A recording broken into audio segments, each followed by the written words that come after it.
Bonjour tout le monde. Passons maintenant à la deuxième partie du TP4.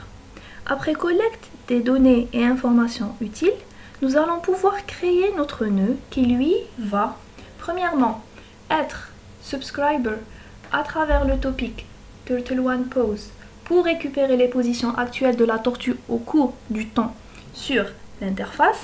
Deuxièmement, écrire un petit programme à base de régulateur P qui va comparer entre la position actuelle de la tortue et la position désirée et envoyer des vitesses proportionnelles aux erreurs de position. Enfin, nous allons être publisher à travers le topic Turtle1 CMDevel et ainsi publier les vitesses calculées. Pour pouvoir écrire notre programme, on doit lui créer un package qui va le contenir. Donc un package ROS, c'est un dossier qui va contenir des programmes qu'on va utiliser. Il peut contenir aussi des messages qu'on peut créer si jamais les messages existants sous ROS ne sont pas adaptés à nos besoins. On peut aussi y trouver des services et autres entités. Ce qu'on trouve aussi d'essentiel dans un package, c'est deux fichiers. Le fichier cmakelist.txt qui lui sert à la compilation des programmes et le fichier package.xml qui va contenir des données relatives au package. Revenons vers notre terminal où on va créer notre package. Donc notre package, il doit se positionner à l'intérieur du dossier source du workspace ROS que nous avions créé lors d'un TP précédent. Donc le workspace, je vais vous le montrer, le Catkin workspace, le dossier source. On doit se positionner à l'intérieur du dossier source du Catkin workspace à travers le terminal bien sûr. Donc pour savoir où je me positionne dans Linux à partir du terminal, j'utilise la commande pwd. On peut voir que je ne suis pas dans le Catkin workspace.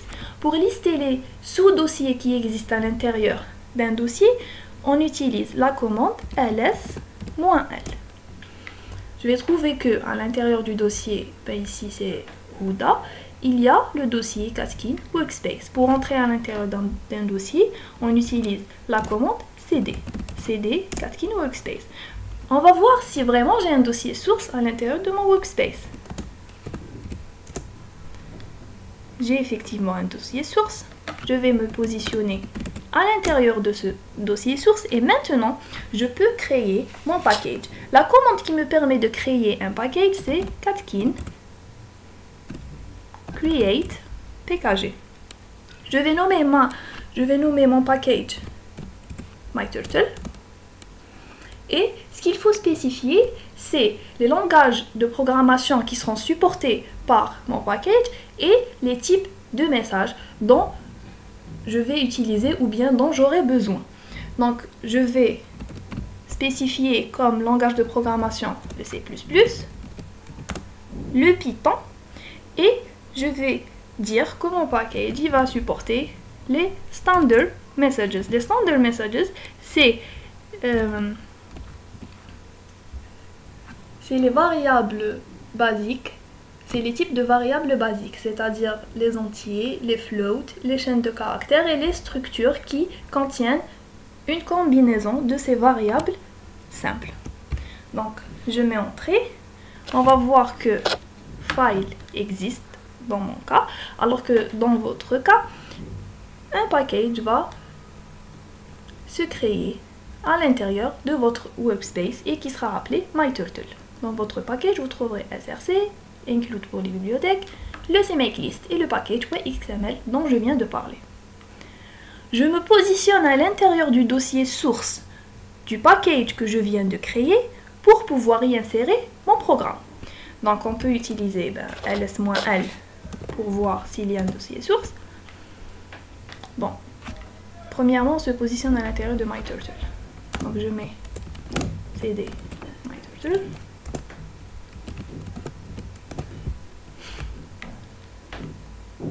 Il y a un dossier source. je me positionne à l'intérieur de SRC et je vais ouvrir un fichier dont l'extension sera .cpp pour qu'il soit un fichier où je vais écrire un programme en C++. Donc pour ouvrir un fichier, j'utilise la commande j'edit suivi du nom du programme et de l'extension selon le langage. Donc ici, j'édite navigation.cpp. Navigation.cpp me ramène vers mon programme, dans mon cas, qui est déjà écrit. Pour vous, je vous ai envoyé ce programme dans le support de TP et donc vous pourrez le copier et l'utiliser. Maintenant, passons à l'explication de ce programme. Donc c'est un programme écrit en C++. Pour commencer, il y a les bibliothèques. Donc les bibliothèques, il y a les bibliothèques basiques de Ross. Ensuite, ce qu'on doit utiliser comme bibliothèque dans un programme, c'est les bibliothèques des types de messages qu'on va utiliser. Dans notre cas, c'est Géométrie MGS Twist et TurtleSim-Pose.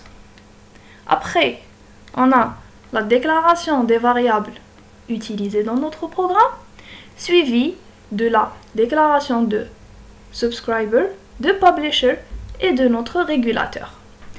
Une chose aussi, nous devons spécifier le nom de l'exécutable de notre programme. Donc navigation.cpp, c'est le nom du programme. Distance, c'est le nom de l'exécutable. Un exécutable sous ROS, il est visible et déclaré à partir de la fonction, bien de la classe inis. Donc le mot-clé inis sert à déclarer un exécutable. Le nom d'un exécutable, il doit être unique à l'intérieur d'un workspace. Ensuite, nous pouvons dire que notre programme, comme je viens de le dire, il est divisé en trois parties. Une partie subscriber qui sert à récupérer les positions de la tortue, une partie traitement qui va calculer les vitesses et une partie publisher qui va diffuser ces vitesses calculées. Expliquons maintenant la partie subscriber. La partie subscriber, elle est composée de deux sous-parties. Une fonction callback et la création du subscriber. Donc il faut comprendre que utiliser un subscriber nous mène impérativement vers l'utilisation des fonctions callback. Il existe plusieurs formes de fonctions callback. Ici, nous avons utilisé la plus basique qui soit. Pour des fonctions plus complexes, vous pouvez voir sur le site ross.org. Donc la fonction callback sert à intercepter et à récupérer les messages qui circulent dans un topic voulu. Dans notre cas, la fonction callback ici, je l'ai appelée position tortue. Elle a comme argument un pointeur que j'ai appelé SMS. Ce pointeur, il est du même type que le message que je veux récupérer. Donc, je veux récupérer le X, le Y et le θ de l'interface de la tortue et je les ai mises dans grand X, grand Y, grand θ. Donc ici, on est en train d'intercepter le message quand il passe dans le topic. Deuxième chose à faire pour un subscriber, c'est bien sûr sa création ou bien sa déclaration. Déclarer un subscriber revient à lui donner de la visibilité auprès du système ROS. Cela se fait à travers la fonction ou bien la classe nodeHandle. Donc la fonction nodeHandle me permet de donner de la visibilité à mon subscriber par rapport au système ROS. Donc ici, je viens de déclarer un nodeHandle que j'ai appelé M. Je déclare aussi une variable de type subscriber que je vais utiliser. Donc, qu'est-ce que je fais? Je vais affecter à ma variable subscriber que j'ai appelée position de la visibilité auprès du système ROS et je vais dire que ce subscriber, il va s'inscrire au topic Turtle1 Pose pour recevoir un message à la fois à travers la fonction callback position tortue. Donc voilà, c'est tout pour le subscriber. Deux parties, callback et création du subscriber. Après la collecte des messages, je reviens vers mon programme principal.